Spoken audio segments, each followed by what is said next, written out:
Hey, welcome back to A Faster Me. This is a Montrose ride again, Montrose 8 o'clock.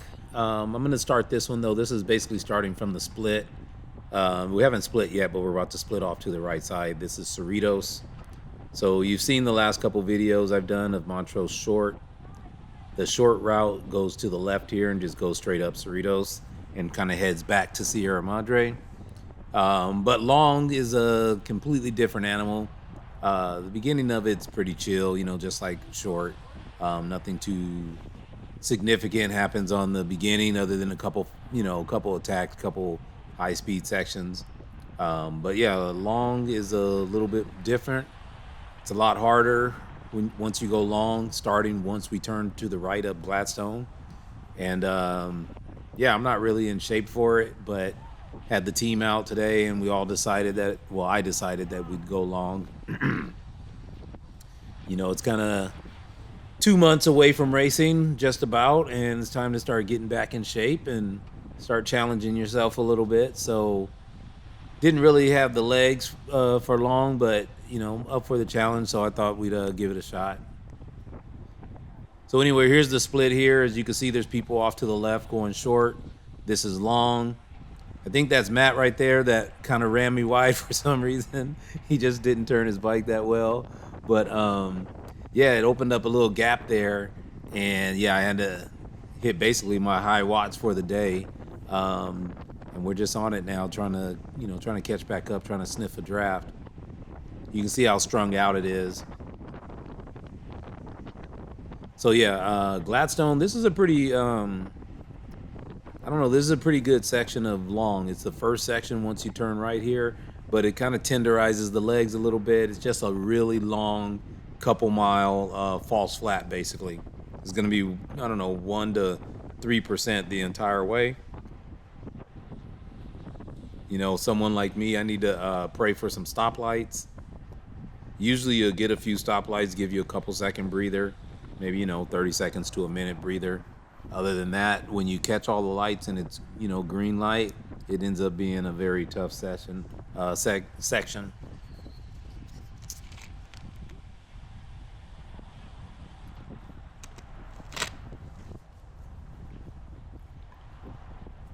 Yeah, so that's Anastasia in front of me there. I think that's Anastasia in our kit, Naomi to her right, and maybe Allison to the left.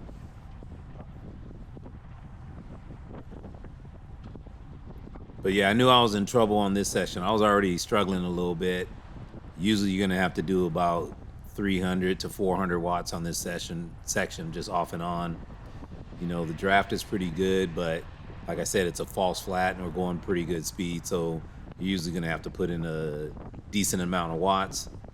I know for some people this is not that hard, but honestly, I have a FTP of about 250. I always hover around 250-ish.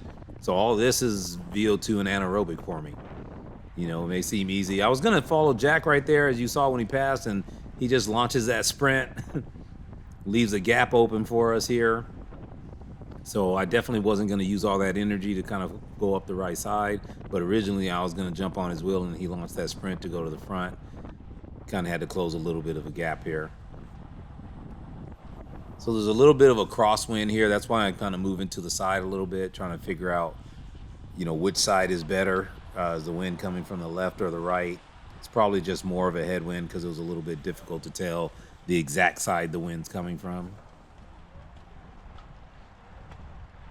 So as you can see, we start to slow down for lights, but there's no real rest because the lights have been, turning green by the time we get there. So again, that just kind of stretches out the effort. Right now I'm kind of at like a threshold heart rate, but my legs are pretty dead. I believe we're about 20 something miles in already into this ride. When I go, so regularly, normally when we do Montrose short, it's about a total 40-mile ride for me, a 40-mile loop. When you go long, it adds another 10 miles.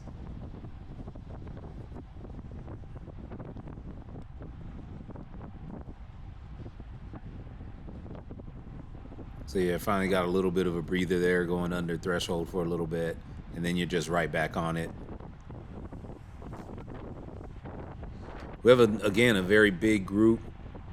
You know, I want to say we've been hovering probably close to 100 people these last couple weeks on 8 o'clock. So it's stretched out pretty long here. You know, we're kind of going by. You see people falling backwards, but I'm still like not near the front yet. Nor do I really want to be. I just kind of want to be tucked in the middle somewhere.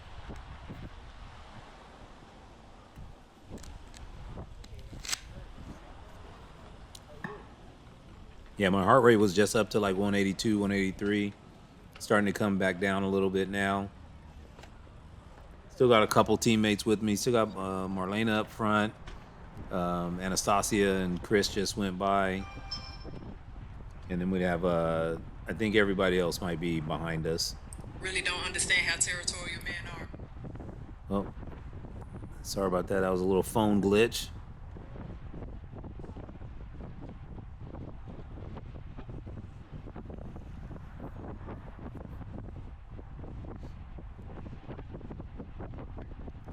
So yeah, this segment here, actually, I created this segment here, if I'm not mistaken. I used to live here. If we're at the right spot, it's called Gladstone Attack. I used to live. Oh yeah, we haven't hit it yet. It's gonna be after the next light. But yeah, I used to live in this area, and I kind of finished on this route every time on my way back from ride. So I had created that segment, Gladstone Attack, just to do a little half-mile sprint at the end of every ride. So once you pass, I don't even know what street that is. Once you pass maybe Grand, that's when the segment starts from Grand to up to Bonnie Cove, I believe it is.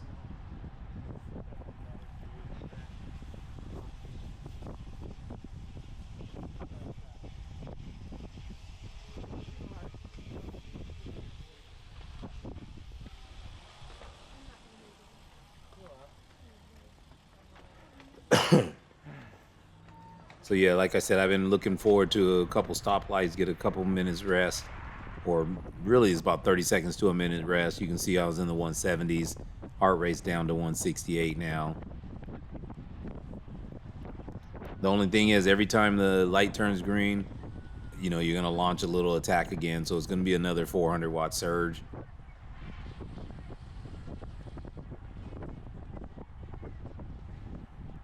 I see Kyle over there to my right, Kyle Ortiz. Kyle is very strong. Him and Joe, his father Joe, they've been riding for about a year. You know, they're kind of very inspiring for me. They started watching a lot of my videos and all that kind of stuff, do a lot of the same rides, and both of them are like really strong and just made a very good progress in 1 year's time.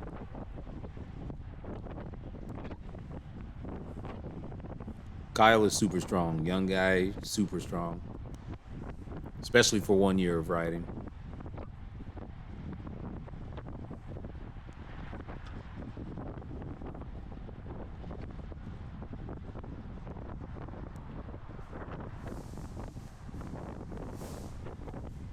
Yeah, you can see still people are going backwards. We got some pretty good speed. Like I said, 24 miles per hour is not super fast, but you know, again, 2% uphill.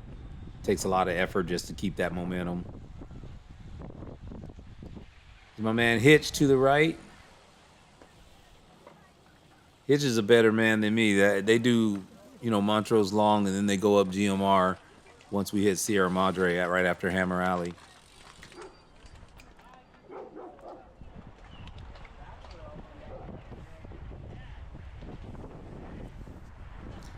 So yeah, this is where I was talking about with the segment that I created, Gladstone Attack. I think it starts right here on this side street. And actually, I'm wrong again. We already passed it. We just got to passing it. I don't know where I'm at, to be honest with you. Like I said, I used to live here, and looking at the video, I'm confused to where I'm at. Yeah, we passed it already.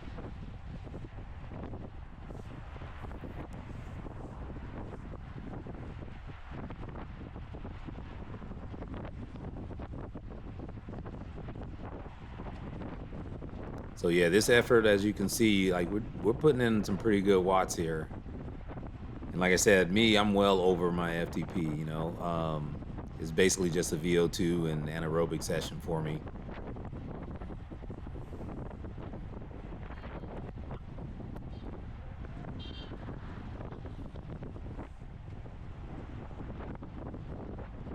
Got that gap opening up.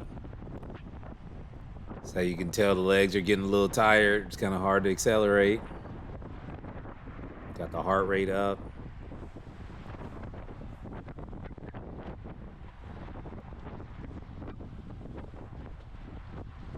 You know, this is one of the reasons why a lot of people say FTP doesn't matter, but to be honest with you, it always matters.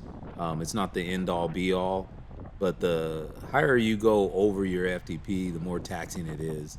So a higher FTP obviously just minimizes efforts. There's Marlena there in all black, passing me.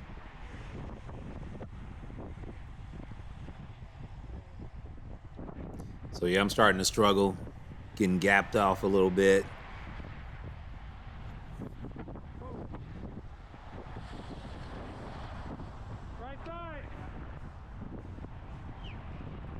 Like I said, you could tell how big the group is here because I done lost about 20 spots and I'm still not at the end of the line just yet. So Joe comes up, gives me a little motivation, gives me a push. So I decided to, give it another little effort, not give up yet.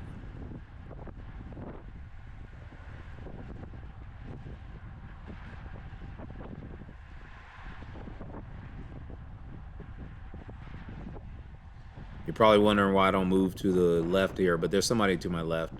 Joe is to my, directly to my left there. That's why I wasn't in the draft.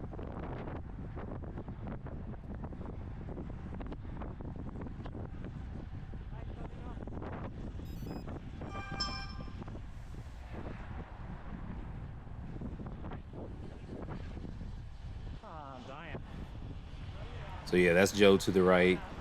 He had given me a push, a little bit of motivational speech. But I was hurting. Thanks for the push. It's funny, how many people recently have kind of recognized me just from my voice. As you guys know, I don't show my face too often, so. Half of them. Marlena's there. Yeah, Marlena, Joe. They're faster than me, right? I'm a slower me right now. He's sandbagging, that's what it is. I recognize the voice, It's funny His how much. voice is pronounced. Yeah, it's funny how much I get that because I never show my face, Anthony, that's Mitch. That's good friend. How you doing? You have a unique voice. It sounds great On video? on video, yeah. Thank you.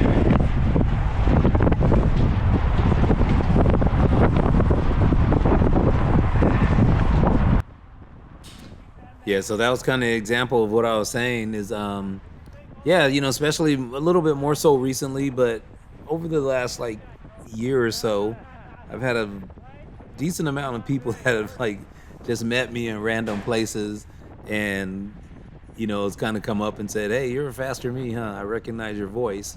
And I'm not talking about at biking events. I'm talking about just random places. I think the weirdest one was I wouldn't say weird, but just the most unexpected place was in the airport. I think when we went to Tulsa Tough, and obviously that person bikes and probably races as well, but just didn't expect anyone to recognize me in the Tulsa airport, especially because he didn't recognize my face.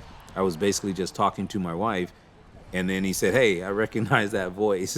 And he said, you're a faster me. So yeah, that's how I met Joe and Kyle as well. They watched the videos, and it's just funny. My voice doesn't sound the same as, other people describe it to me.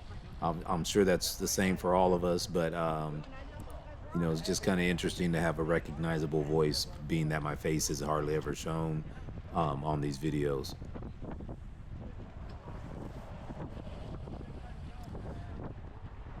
So yeah, here's we're about to approach the kitchen. It's just basically a hill. It's the first of the small climbs or punchy climbs when you go long. This one's called the kitchen, and just like they say, if you can't take the heat, stay out of the kitchen. And I didn't feel like taking the heat today, so I'm actually gonna kind of punk out, and I'm just gonna back off here and fade to the back, and I'm gonna avoid the kitchen and turn left on Amelia. And it's crazy too, because I definitely punked out. You can see my heart rate is down. I'm down to 160s now. I could have done the effort, and I just wasn't feeling it. So I'm just gonna fade back here and then move over to the left and make the left-hand turn right before the kitchen.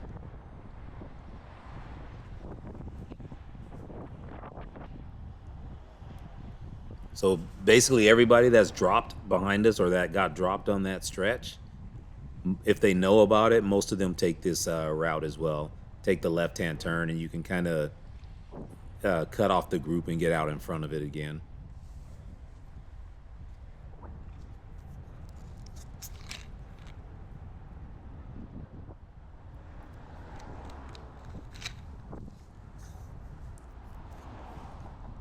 So as you can see, the big hill, that big hill, you can see two riders turning. That's Pat and another young lady from Go Fast. I don't know her name, but you can see the big hill up there. That's the kitchen. It's pretty hard effort. It's usually like just a 1 minute effort. So this is Hammer Alley. I'm still in front of the group now. The group is coming up behind me. And unfortunately, I got caught at some lights, because you really want to, if you take that shortcut, you really want to be past Hammer Alley by the time the group comes back. And if you're not past Hammer Alley, you want to be in the group while you're coming down Foothill still, just so you can get your momentum up and all that. As you can see, I'm putting in a decent effort here. I'm only 17 miles per hour. The group's going to come by me at 20, 25, somewhere in there, 22 miles per hour.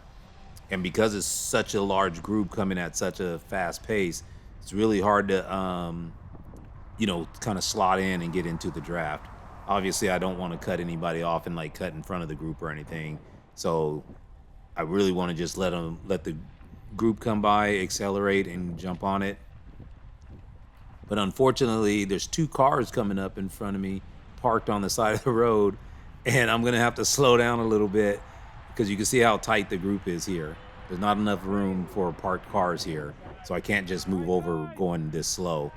So I kind of have to squeeze in here, and I'm not going to be able to get my momentum up by the time the group goes, and I'm not going to sprint. I mean, if I try to sprint this here and jump on the back, I wouldn't make it number one. I mean, I might make it to the back of the group, but yeah, I'm not going to make it up the hill and then on the left-hand turn when it accelerates again. So just bad timing for me here. So I gonna have a long solo ride, back. It's not going to be exactly solo, but me and a couple other riders are going to be struggling on the way back, and we just got a long effort, because we're about roughly 15, 20 miles away still from getting back to Sierra Madre.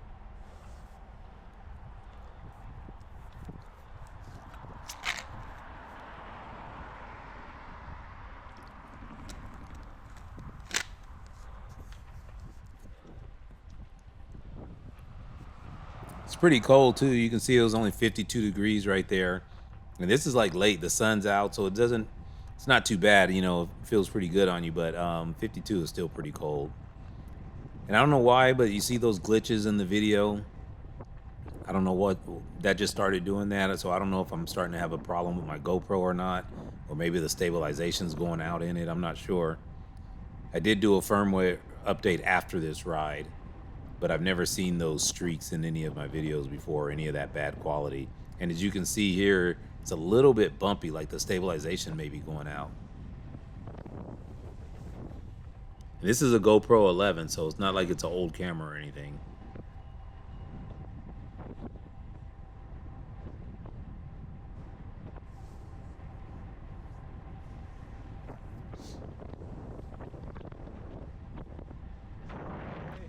So my man comes by here. I'm not sure where he fell out of the group at, but we're gonna work together for a little bit. My legs are fried though, so anytime the road goes up, I'm gonna have a little trouble. I'm okay on the flats, but once the road goes up, yeah, I'm struggling.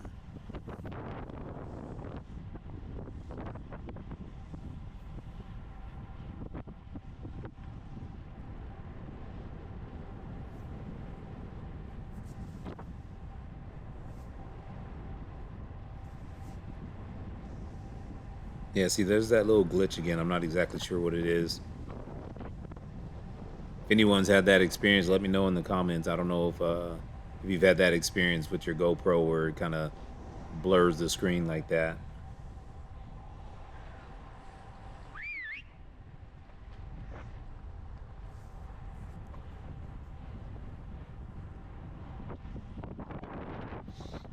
Man, putting in a little attack here, a good dig. I don't know if he's just trying to get the speed back up. Definitely trying to make me hurt a little. You know, I say it all the time. I don't know if people know it or not, but when you're working with someone or when you want to work with someone, you should come by pretty smooth, not with such a hard acceleration that just taxes everyone's legs. That's if you want to work with them. If not, yeah, you know, do your thing. But if you want to work with someone, you got to come by smooth, not a hard acceleration. Kind of like I'm doing here. See, just passing him really smooth, making sure he can jump on my wheel. Just kind of keeping the momentum up. I don't need to go any faster than what he was doing. We're just keeping the same speed, really nice, really smooth. You want to help that person. You want to give them, you know, a little recovery right here so you guys can both push on and, you know, complete the ride at a faster speed.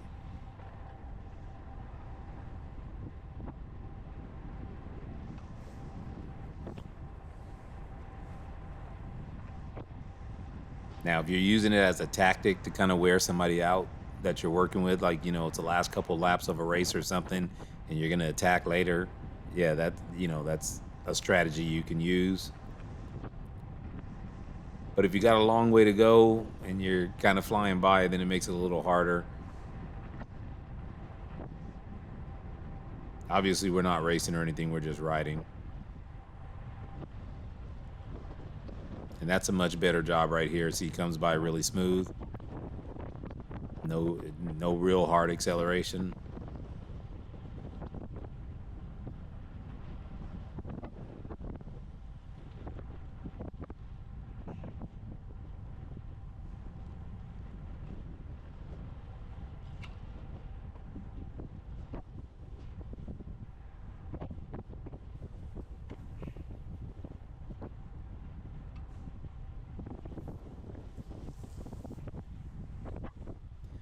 All right, the road's going up, so yeah, that's bugging me. I have no clue why that camera's doing that anytime I look to the side. I don't know, maybe it got wet or something, not really sure. Obviously the GoPros are waterproof, but yep, I was hurting here, that little hump, being a little lazy too. Didn't feel like going so hard up it.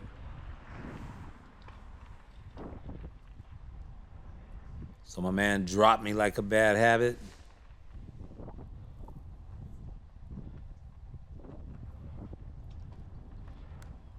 But you know, overall, I am starting to ride a little bit more. You know, just trying to make that push to get back in shape.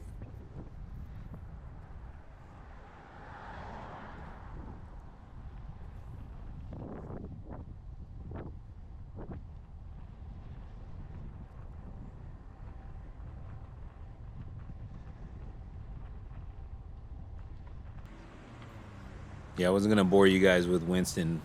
I did Winston at a snail's pace. Caught some more people though on Winston. And passed them. Like I said, when you go long, it's, you know, you got to be ready for it. A lot of people get dropped going long. And once you get long, then it's just like, it's a trail of bodies from here to Sierra Madre after that. Once people start getting dropped. You usually end up catching a bunch of people. You might pass some people also that did 7:45 or 7:30. If they did long, 7:45 or 7:30 long, you'll catch some people. So D catches me right here. And we try to work for a second as well.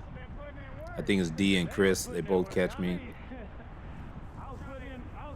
D actually, I think he said he wasn't on Montrose. He actually missed it and been chasing the whole time. So he never caught up with the group, I don't think so. He was never in the actual peloton. He was working with another guy. I'm not sure who he is, but see, the guy's drafting that Jeep right there, and he was working with him. So obviously, we're not going to catch him drafting that Jeep. So D goes ahead and takes the lead, and I just jump on. Chris is on my wheel.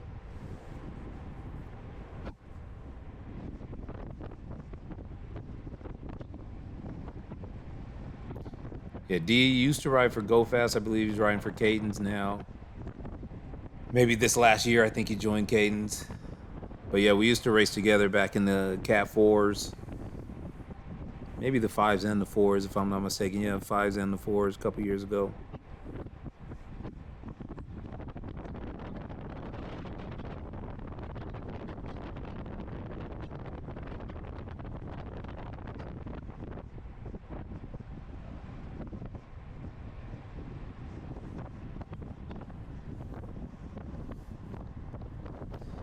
Yeah, so D gave a good pull, flicked an elbow. I come through, doing what I can.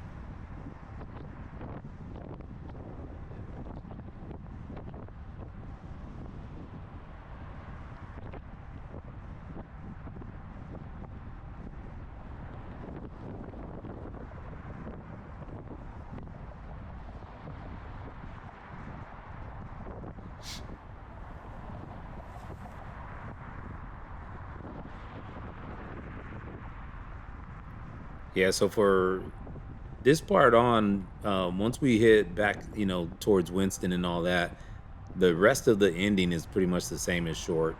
I shouldn't say pretty much, it is the same as short. There's some alternative endings also where you can go up to Grandview or you can just turn left on Sierra Madre. I usually do the Sierra Madre finish.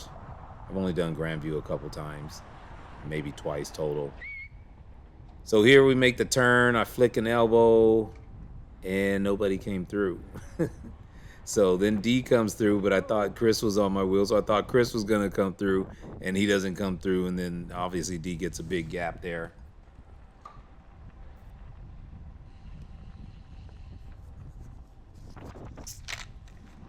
Chris comes by and he tells me, he's like, I'm dead. He just doesn't have it today. So, and that's cool because I don't either. I'm dead as well. Hey, dead today. Me too. So there he goes. Chris pulls through the front, or the front of me.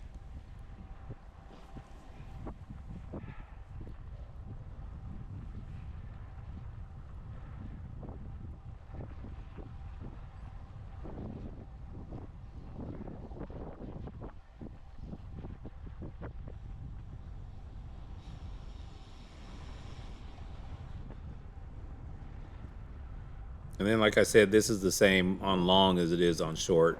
This whole ending part is pretty much the same.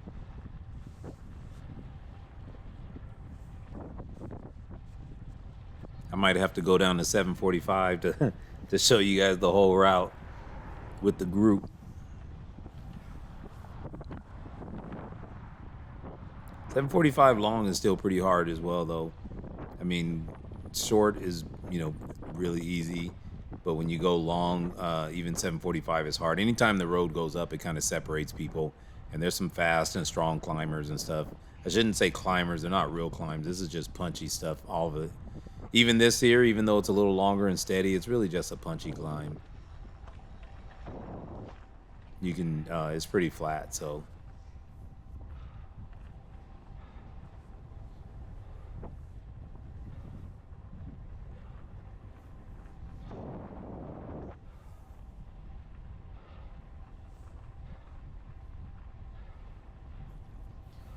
Yeah, Chris is definitely tired, though, because he's pretty fast uphill as well. Really lightweight with decent power, so he must be tired if he's hanging out back in the back here with me. I think I outweigh him by a good 30 pounds. Oh shoot, they went straight. Oh yeah, I know. Oh yeah, that was like a Joe. Did you say Nate yesterday? Oh yeah, that was Joe? They're doing chancery. Oh. So here, if you go straight, that goes towards the Grandview finish. We're trying to turn left here, but there's some cars right here that I was kind of cautious about. They weren't really driving too well, so I just said I'd wait for them. And then, of course, they're waiting for me.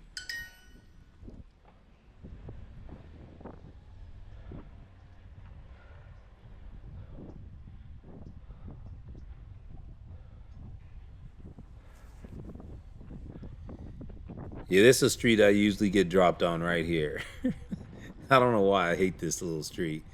You know, it gets kind of steep, just kind of kicks up when you're tired, and I always just hate giving this effort right here.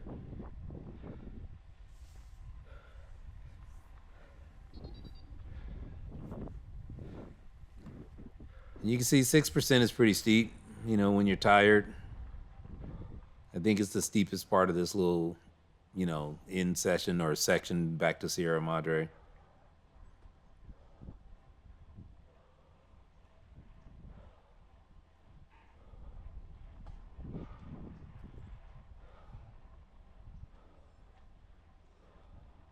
Yeah, I definitely think there's something off with the stabilization right now. Hopefully that firmware update I did fixed it. I haven't recorded anything since this ride, so. Yeah. But yeah, definitely the stabilization looks like it's off, and the camera definitely seems, you know, like it's moving a lot more than it normally does. I knew we were in trouble when Paez went to the front. Chris keeps looking back at me. Sorry about that. Yeah, and then it goes into this little fishbowl warping right there. I was dying together. And then Sasha, and then we all ride together. Ah, We catch up the light. I think that's Joe caught back up to us here. I'm not sure where he fell off of the group either, obviously, because, you know, I cut that hill, so he had to fall off somewhere. I was still there, Yeah. but I didn't have anything left, so I just turned instead of going over the hill. Yeah. That's fair. I think Joe was saying he was riding with, you know, the rest of my team. So he caught up to us, you know, at some point, at that point right there, but he was riding with, I think, Marlena and Anastasia back there, so he probably fell off somewhere around the point that they did as well. The trail, catch up. Yeah. They still pass us. Oh.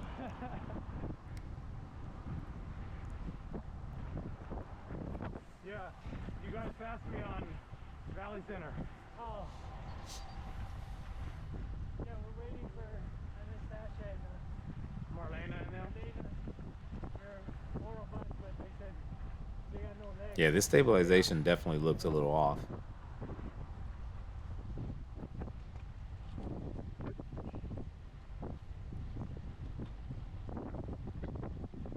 Usually Kyle does. So this is basically the last stretch to Sierra Madre. It's the same as the rest of it, you know, like I said, 1 to kind of 3%, maybe 4% max.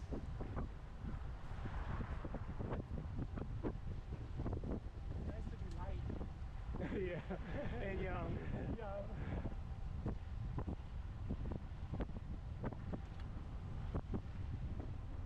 Yeah, I really appreciate Joe, all his feedback he's given me recently.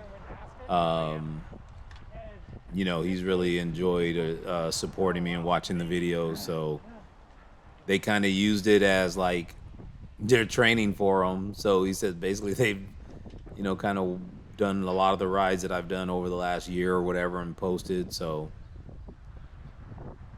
and like I said, him and Kyle are very strong.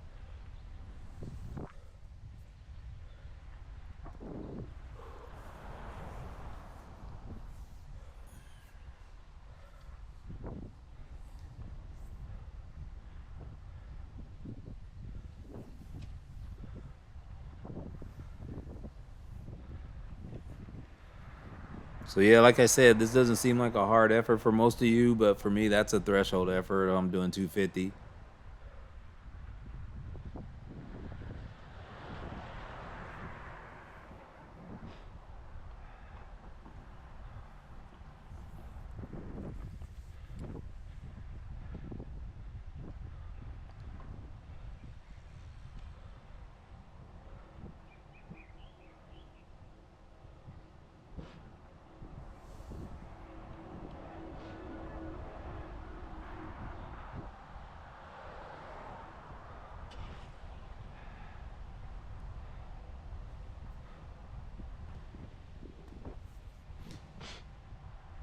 I think I'm just looking back to clear my nose, make sure no one's behind me, so I don't shoot any rockets on them.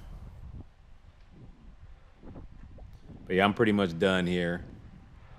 Doing under 200 watts. We only got, I only got X amount of 100 yards to go.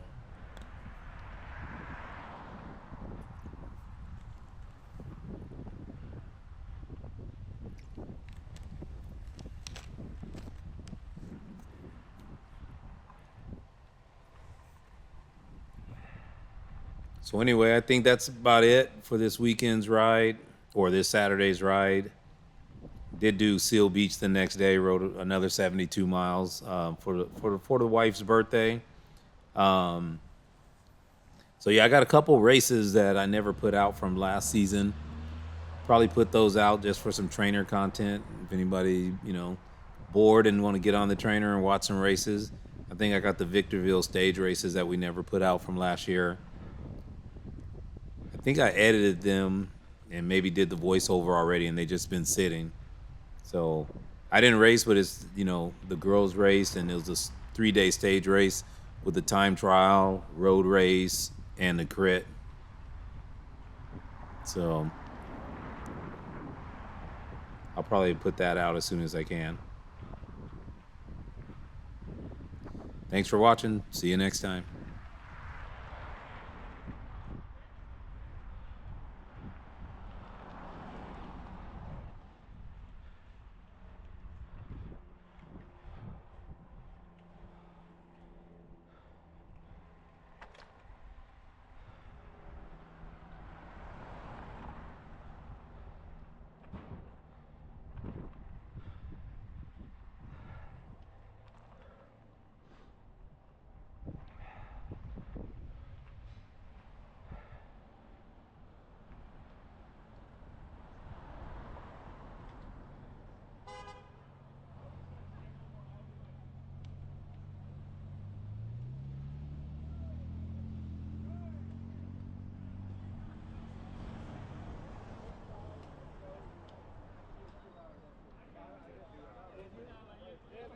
Yes, sir.